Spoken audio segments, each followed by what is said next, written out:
ሰላም ውድ ማይሰራውያን እንዴት ቆያችሁልን? በዛሬው ዕለት ክለባችን ማንቸስተር የሚመለከቱ አሁናዊ አዳዲስ መረጃዎችን ይዘን መጥተናል። አብራችሁን ቆዩ ውድ ቤተሰቦች። እንደተለመደው ለቻናሉ አዲስ ከሆናችሁ በቅድሚያ ቻናሉን ሰብስክራይብ በማድረግ ቤተሰቡን አሁለቱ መረጃዎች አለፍን። አብራችሁን ቆዩ። ጄሚ ጃክሰን ስለ ኤድዋርዶ ካማቪንጋና ሳንደርቤርግ አዲስ መረጃን ይዞ ወጥቷል። ጄሚ ጃክሰን እንደሚለው ከሆነ ማንቸስተር ሪያል ማድሪድን አማካይ ኤድዋርዶ ካማቪንጋ የካሪክን ቡድን ይበልጥ ለማጠናከር በእጩነት ይዞታልም ብሏል። ሪያል ማድሪድ ሮድሪን ለማስፈረም ቦታ ለመክፈል ሲል ካማቪንጋን ከ50 እስከ 60 ሚሊዮን ዩሮ ለመሸጥ ፈቃደኛ ሊሆን ይችላል። ነገር ግን ተጫዋቹ አሁንም በሪያል ማድሪድ የመቆየት ፍላጎትም አለው ብሏል። ስለ ሳንደርበርግ የተናገረው ጄሚ ጃክሰን የፉላም አማካይ ሳንደርበርግ በዩናይትድ አማራጭ ውስጥ የተካተተ ሲሆን የዝውውር ዋጋውም እስከ 40 ሚሊዮን አካባቢ ይገመታልም ብሏል። በፕሪሚየር ሊጉ ረጅም እንዳለው በርጌም በዓለም ዋንጫው በኖርዌይ ብሔራዊ ቡድን ውስጥ በጥሩ ሁኔታ ተጫውቷል። ስለሆነም በዚህ ክረምት በዩናይትድ ዝርዝር ውስጥ ይገኛሉ ብለዋል። ዳንኤል ካን ስለ ካርሎስ ባሊባ አዲስ መረጃን ይዞ ወጥቷል። ማንቸስተር በቅርቡም የብራይተን አማካይ ካርሎስ ባሊባን ለማስፈረም ፍላጎቱን በድጋሚ ለማንቀሳቀስ ጥረት ያደረገ ቢሆንም እስካሁን በክለቦቹ መካከል የተደረገ ይፋ ግንኙነት የለም ብሏል። ሆኖም ዩናይትድ አሁንም ተጫዋቹን ለማስፈረም ዝግጁ እንደሆነ ጋዜጠኛው ዘግቦታል።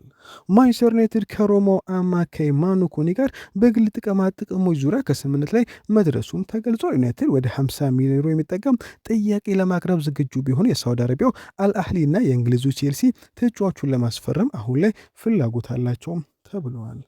አገሩን አርጀንቲና ለዓለም ዋንጫ ፍጻሜ ያደረሰው ሊሳንድሮ ማርቲኔዝ በውድድሩ ምርጥ 11 ውስጥ መካተት ችሏል። በቼልሲ ስኬታማ ጊዜ ያላሳለፈው አሌሃንድሮ ጋርናቾ በቋሚነት የመግዛት መብት ባለው የውሰት ውል ወደ አስቶን ቪላ መዞሩም ተረጋግጧል። ዩናይትድ በቀጣይ ክረምት አስቶን ቪላ ተጫዋቹን በቋሚ ውል ሲገዛው 10% የመልሶ ሽያጭ ድርሻም አለው ተብለዋል።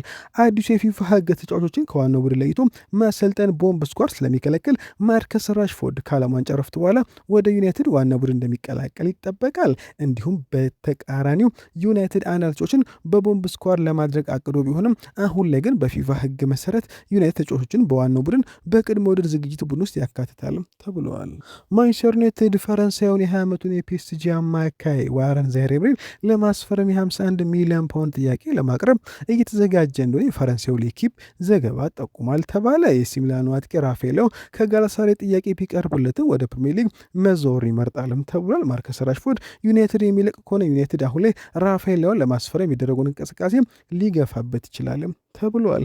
የቀድሞ የክለባችን ረዳት አሰልጣኝ ሬኔ ሞሊስተር እንደተናገሩት ከሆነ ሜሰን ማውንት በዩናይትድ የቋሚ መሰለፍ ዕድሉ አነስተኛ ስለሚሆን ወደ ኒውካስትል ቢዘዋወር መልካም አማራጭ ይሆንለታልም ተብሏል።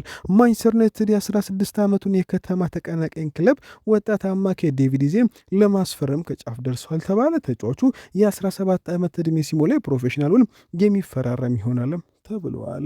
ዩናይትድ በአጥቂ መስመር ላይ በተለያዩ ቦታዎች ላይ መጫወት የሚችል ተጫዋች ለማስፈረም አሁን ላይ ክትትሉን ቀጥሏል። አሁን ላይ ክሪስታል ፓላሱን የክንፍ ተጫዋች ኢስማኤል ሳርን ሁኔታ እየጠየቀም ነው ተብለዋል። ዩናይትድ በዚህ ክረምት እጅጉን ሲፈልጋቸው የነበሩት ሞርጋን ሮጀርስ በቼልሲ እንዲሁም ሰመርቪድ ወደ አልሂላ በመዘዋወራቸው ምክንያት እንዲሁም ራሽፎርድ በዩናይትድ የመቆየት ዕድሉ በመጨመሩ ምክንያት የክንፍ አጥቂ ፍለጋውን ቀስ ብሎ ወደ ግራ መስመር ተከላካይ ላይ ትኩረት ለማድረግ አቅጣጫ ቀይሯልም ተብለዋል። ብሩኖ ፈርናንዴዝ ከዩናይትድ ይለቃል የሚሉ ወሬዎች ቢኖርም ዩናይትድ ተጫዋቹን ለማቆየትና አዲሱን ለመፈራረም አሁን ላይ መወሰኑም ተሰምተዋል። ለክለባችን እጅጉን ቅርብ የሆነው ሳሙኤል ሉከረስት ሪያል ማድሪድ ኦሬል ቹዋሜኒን ለዩናይትድ ለመሸጥ ፈቃደኛ ነው አለ። ጆዜ ሞሪኖ ተገቢ ዋጋ ከቀረበ ተጫዋቹ እንዲለቅ ፍቃድ ሰጥተዋልም ተብሏል። ዩናይትድ የተከላካይ አማካይ ለማስፈረም አሁን ላይ ፍለጋ በመሆኑ የኦሬል ቹዋሜኒ ሁኔታ ጠይቋልም ተብሏል። ሪያል ማድሪድ ተገቢ የዝውውር ዋጋ ከቀረበለት የ26 ዓመቱን ፈረንሳዊ አማካይ ለመሸጥ ፈቃደኛ ነው ተብሏል። ቹዋሜኒ ከማድሪድ ጋር አዲሱ ተፈራርሟል የሚሉ ዘገባዎች ቢወጡም እስካሁን ይፋ ማረጋገጫ አልሰጠም። ተጫዋቹ በሳንቲያጎ ቤርናቦ እስከ 28 ድረስ የሚቆይ ውል እንዳለውም ይታወሳል። ማድሪድ የዓለም ዋንጫ ኮከብ ተጫዋች የሆነ የብሔራዊ ቡድን አባል ሮድሪን ለማስፈረም ይፈልጋልም ተብሏል። የማድሪዱ አዲስ አሰልጣኝ ጆዜ ሞሪኖ ቹዋሜኒ የማስቀረት እቅድ የነበራቸው ቢሆንም ክለቡ ጥሩ ዋጋ ካገኘ ሊሸጡ ተዘጋጅቷልም ተብሏል። ዩናይትድ አንድሬ ሳንቶስ እና ዩሪ ቴሌማንስን ቢያስፈርም ሁለቱ ቀጥተኛ የ6 ቁጥር ቦታ ላይ ተጫዋቾች አይደሉም። ቹዋሜኒ ዕድሜ 6 ሲሆን ያበቃ የዓለም ዋንጫ ልምዱና የቻምፒየንስ ሊግ አሸናፊነቱ ለዩናይትድ አሁን ላይ ተመራጭም አድርጎታልም ተብሏል። ዩናይትድ በ2021 ቹዋሜኒ ከሞናኮ የማስፈረም እድል አግኝቶ የነበረ ቢሆንም በወቅቱ በበጀት ምክንያት ዝውውሩ ሳይሳካም ቀርቶ ነበር። በኋላ ማድሪድ ቹዋሜኒ የገዛው ካዜሜሮ ለዩናይትድ ከሸጠ በኋላ መሆኑም ይታወሳል። ሪዮ ፈርዲናንድ ስለ አንድሬ ሳንቶስ አስተያየት ሰጠ። አንድሬ ሳንቶስም በ50 ሚሊዮን ፓውንድ ዩናይትድ የተቀላቀለ ቢሆንም ወዲያውኑ የካዜሚሮን ቦታ ተክቶ በዛ ደረጃ ይጮታል ብዬ አላስብም ብሏል። የማደግ እድልና አቅሙ አለው። ከኮቢ ማይኖ ጋር የረጅም ጊዜ አጋር መሆን ይችላልም ብሏል። ነገር ግን ዩናይትድ በዚያ ቦታ ሌላ ማን እንደሚያስፈርም ማየት ትፈልጋለሁ ብሏል። ምክንያቱም ሸክሙን ለመካፈል ከሁለት ወይም ከሶስት አማካዮች አንዱ ይሆን ዘንድ ነው የመጣው ብለዋል። የማይክል ካሪክ አቋምና የማርከስ ራሽፎርድ ሁኔታ አሁን ላይ እጅጉን ቀልብን እየሳበ መጥቷል። ካሪክ ከዚህ ቀደም በአንዳንድ ነገሮች ላይ መወሰን ያለባቸው ውሳኔዎች አሉ፣ ማርከስን በዛ ሁኔታ ውስጥ ነው ያለው ሲል መናገሩ የሚታወሳል። ነገር ግን እስካሁን የተወሰነ ነገር የለም፣ በሆነ ወቅት ላይ መወሰኑ አይቀሬ ነው ሲል ከወራት በፊት መናገሩ ይታወሳል።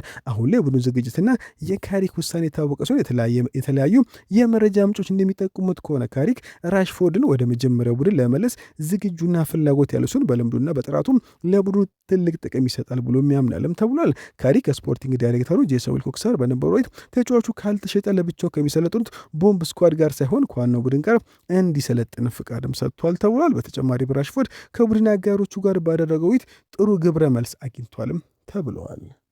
ማንቸስተር ዩናይትድ ሶስተኛ አማካይ ለማስፈረም በጄሰን ዊልኮክስ የተዘጋጀ ስድስቶች እጩ ስም ዝርዝር አለው ተባለ። ማኑ ኮኔና ካርሎስ ባሌባ በጽኑ እየታዩ ያሉ አማሮች ናቸውም ተባለ። በተጨማሪም የበርንማውዙ ታይለር አዳምስ በዝርዝር ውስጥ ይገኛልም ተብሏል። ወጣቱ አማካይ ጃኮብ ጆቫኒ በዚህ ውድድር ዘመን በዋና ቡድን ውስጥ እንዲካተት ትልቅ እድል እንደሚገባውና ከጠቁም ሌሎች አማካዮች በላይ ብቃቱ እንደተሳበም ተገልጿል። ነገር ግን ተጫዋቹን በወሰን ለማስፈረም በርካታ ክለቦች አሁን ላይ ትልቅ ፍላጎት እያሳዩም ነው ተብለዋል። የክለባችን ባለቤቶች ኢኒዮሶች ለተጫዋቾች ከልክ ያለፈ ከፍተኛ የዝውውር ክፍያና ግዙፍ ደሞዝ ላለመክፈል ጥብቅ አቋም ይዘዋል ተባለ። ማንም ሳይገምተው ያልተጠበቁ እርምጃዎችን በመውሰድ ስኬታማ ዝውውሮችን ማከናወን ይፈልጋሉ ተብሏል። አሰልጣኝ ማይክል ካሪክ ኳስን ከኋላ መስመር መስበር የሚችል ተከላካይ ይፈልጋል ተባለ። ይህም ሊሳንድሮ ማርቲኔዝ የሚበልጥበት ብቃትም ነው ተብሎ አዲስ ተከላካይ ማስፈረም ነገር የሚወሰነው በማርቲኔዝ የጉዳት ሁኔታ ላይ ነው ተብለዋል። የቀድሞ የክለባችን ተከላካይ ዌስ ብራውን በማይክል ካሪክ አመራር ዙሪያ አስተያየት ሰጠ። ማይክል ካሪክ በጣም ረጋ ያለና አጫወቱም እንደዚያው የነበረ ተጫዋች ነው። በጣም አስተዋይና የሚፈልገውን ነገር በግልጽ የሚያውቅ በሆኑ ጥቂት አዳዲስ ዝውውሮች ታክለውበት ጥሩ ጊዜ ያሳልፋል ብዬ አምናለሁ ሲል የቀድሞ የቡድን አጋሩ ተናግረዋል።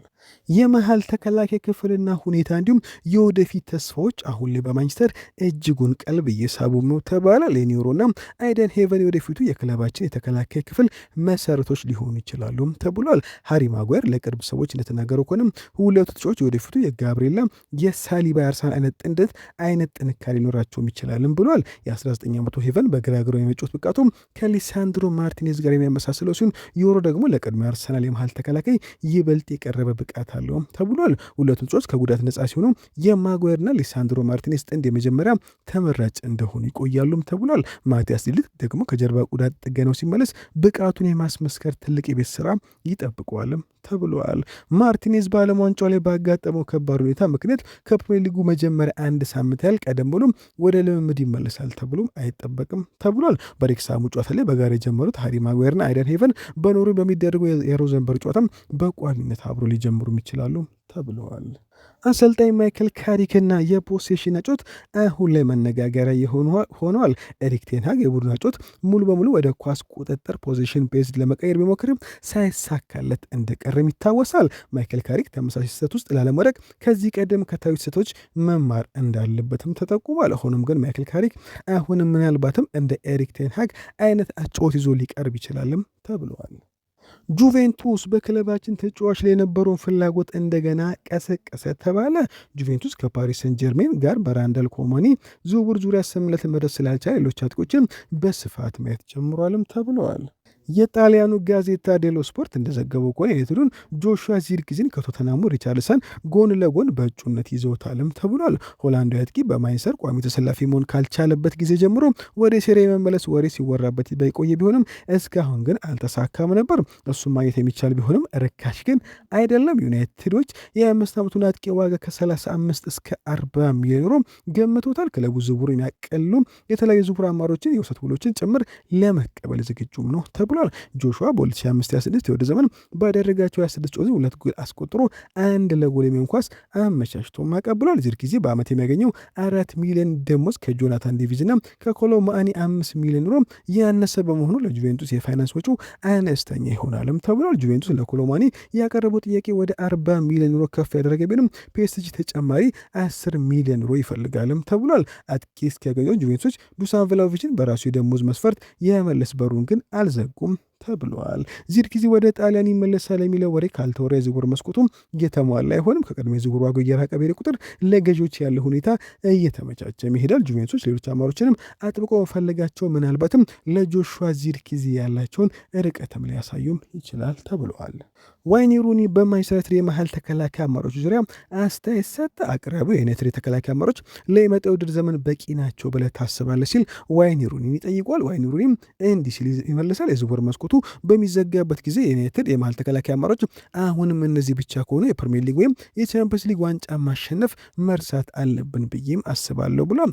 ማቲያስ ዴሊት ባለፈው ዳር ወር ጀምሮ ጨዋታ ላይ ያደረገ ሲሆን በሙያ ዘመኑ በሙሉ ከጉዳት ጋር ሲታገል ተመልክተናል። እንዲሁም ሊሳንድሮ ማርቲኔዝ በተደጋጋሚ ሲጎዳ የተመለከትነው ሲሆን እንዲሁም ሌላኛው መሃል ተከላካይ ሃሪ ማጓየር ደግሞ አሁን እድሜው 33 ደርሷል። አሁንም ለቡድኑ ብዙ የሚሰጠው ነገር ቢኖርም ረጅም በሆነ ውድድር ዘመን በሙሉ በየጨዋታው ይሰልፋል ብዬ አልጠብቅም ብሏል። እንደ ሌኒዮሮና አይደን ሄቨን ያሉ እንዲሁም ታይለር ፍሬንዲክሰን ያሉ ተጫዋቾች በማይሰራሉ ነገር ግን እነኚህ ገና በጣም ወጣትና የመብሰል ጊዜ ስለሚጠብቃቸው ዩናይትድ አሁንም ተከላካይ ካልገዛ ይቸገራል ብዬም አስባለሁ ብሏል። በዚህ ስብስብ ውስጥ ጥራት አለ፣ ነገር ግን በቂ የሆነ አስተማማኝነት የለም ሲል ዋይኒ ሩኒ ይናገራል። ዩናይትድ በቋሚነትም ሆነ በውሰት 1 ወይም 2 የመሃል ተከላካዮችን በመሸኘት ይበልጥ አስተማማኝ የሆኑ አማራጮችን ማምጣት አለበትም ብሏል። ዩናይትድ በትልልቆቹ ዋንጮች ላይ በድጋሚ ለመፎካከር እውነተኛ ፍላጎት ካሉ የተከላካይ ክፍሉን መሃል ማጠናከር ከክለቡ ዋነኛ ቅድመ አስፈላጊነቶች አንዱ መሆን አለበት ሲል ዋይኒ ሩኒ ስለ መሃል ተከላካይ ቦታ አስተያየቱን ሰጥተዋል። አንዲ ሚተን ባለፉት ቀናት ስለ ማይክል ካሪክ የታክቲክ ተለዋዋጭነት በርካታ አዳዲስ ነገሮች ሲሰሙም ነበሩ። አንዲ ሚተን እንዳለ ከሆነም ማይክል ካሪክ በሚድልስቦሮ በነበረበት ወቅት 124 ጨዋታዎችን አድርጎ የተለያዩ ታክቲኮችን ተጠቅመዋልም ብሏል። አንዲ ሚተን በ4-2-3-1 ማይክል ካሪክ በሚድልስቦሮ 112 ጨዋታዎችን ያደረገ ሲሆን በ4-4-2 ደግሞ 6 ጨዋታዎችን አድርጓልም ብሏል። እንዲሁም በ3-4-1-2 3 ጨዋታዎችን ማድረግ ይችላል። በ3-5-2 አንድ ጊዜ መጫወት ችሏል። እንዲሁም 4-4-1-1 ደግሞ አንድ ጊዜ ሲጠቀም እንዲሁም 5-4-1ን አንድ ጊዜ መጠቀም ችሏልም ብሏል። አንዲ ሚተን ይህ መረጃ እንደሚያሳየው ካሪክ የጨዋታውን ቁጥጥርና የበላይነት የማስጠበቅ ዋና ፍልስፍና ሳይተው እንደ ጨዋታ ሁኔታና እንደ ተፎካካሪው ጥንካሬ ታክቲኩን የመቀየር ከፍተኛ ተለዋዋጭነት አለውም ብሏል። ይህንንም በማንቸስተር ለመተግበር አሁን ላይ ማይክል ካሪክ ዝግጁ ቢሆንም በርካታ ሰዎች ግን የሌሎች አሰልጣኞች ዕጣ ፈንታ እንደደረሰው ማይክል ካሪክ ቀጥተኛ አጨዋወት እንዲጠቀም ይፈልጋሉ ሲል አንዲ ሚተን ተናግረዋል። ከቀናት በፊት ከቶተንሃም የፈረመው ታዳጊው ታይነን ቶምሰን አዲሱ ወጣት ተጫዋች እስከ አሁን ከዋናው ቡድን ጋር በልምምድ ስላደረገ ወደ ኖርዌይ አቅንቶ ከሮዘንበርግ ጋር በሚደረግ ጨዋታ በስብስብ ውስጥ ቢካተት አስገራሚ ይሆናልም ተብሏል። ሆኖም ግን ማይክል ካሪክ ተጫዋቹን ወደ ኖርዌይ ለመውሰድ ትልቅ ፍላጎት አለውም ተብሏል። እንዲሁም ኢታን ኢኒስ በልምድ ወቅት ባጋጠመው ቀላል ጉዳት ምክንያት ለጥቂት ሳምንታት ከሜዳ የሚርቅ በሆኑ በሬክሳም ላይ በተደረገው የመጀመሪያ የቅድመ ወደዚያ ጨዋታ ላይ ሳይሰለፍ ቀርቷል። በቀጣይ ሳምንታት ከዋናው ቡድን ጋር የማንመለከተው ተጫዋች ይሆናልም ተብሏል። የበርንማውዙ አማካኝ አሌክስ ስኮት በአርሰናል በቼልሲና በማንቸስተር መፈለጉን ቀጥሏል የተባለ ሲሆን ተጫዋቹ አሁን ላይ ወደ ለንደኑ ክለብ ቼልሲ መዘዋወርን እንደሚያስቀድምም ተዘግቧል። በመሆኑም ዩናይትድ አሁን ላይ ከአሌክስ ስኮት ዝውውር ሊወጣም እንደሚችልም ተሰምቷል። በተጨማሪም ዩናይትድ የብራይተን አማካኝ ካርሎስ ባሪባን በድጋሚ ለማስፈረም ፍላጎታቸውን ከፍ አድርገዋልም ተብሏል። ወደ ኢንተር ማያሚ ያመራው ካዜሜሮ በኤልኤ ጋላክሲ የቀረበ የሕግ ጥሰትን አቤቱታ ምክንያት በኤምኤልኤስ ምርመራ የተደረገበት ይገኛልም ተብሏል። ውድ ቤተሰቦች ለዛሬ በረ ቆይታ በዚያ በቃ። መልካም ቀን። ቻናሉን ሰብስክራይብ ማድረግ አይረሳ።